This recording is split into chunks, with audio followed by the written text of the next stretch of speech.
வருமான வரித்துறையினர் சோதனை வளையத்தில் தற்போது காளீஸ்வரி எண்ணெய் சுத்திகரிப்பு நிறுவனமும் சிக்கியுள்ளது. அந்த நிறுவனத்திற்கு சொந்தமான 54 இடங்களில் வருமான வரித்துறை புலனாய்வு அதிகாரிகள் தீவிர சோதனையில் ஈடுபட்டு வருகின்றனர்.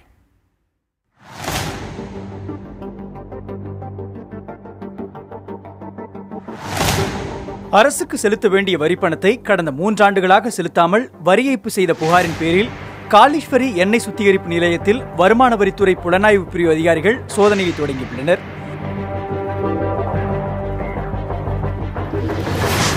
காளீஸ்வரி நிறுவனத்திற்கு சொந்தமான 54 இடங்களில் காலை 6:30 மணி அளவில் சென்ற வருமான வரித்துறை புலனாய்வு பிரிவு அதிகாரிகள் 500க்கும் அதிகமானோர் தீவிர சோதனையில் ஈடுபட்டு வருகின்றனர்.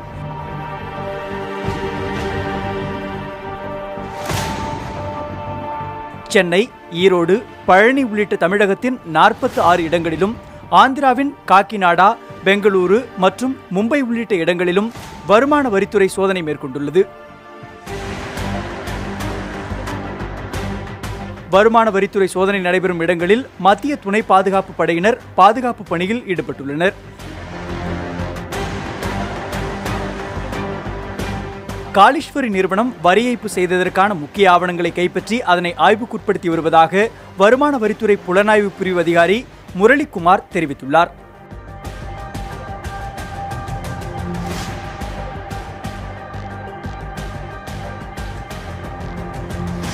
புதிய தலைமுறைக்காக தலைமை செய்தியாளர் மகாலிங்கம் பொன்னுசாமி மற்றும் சுப்பிரமணியன்.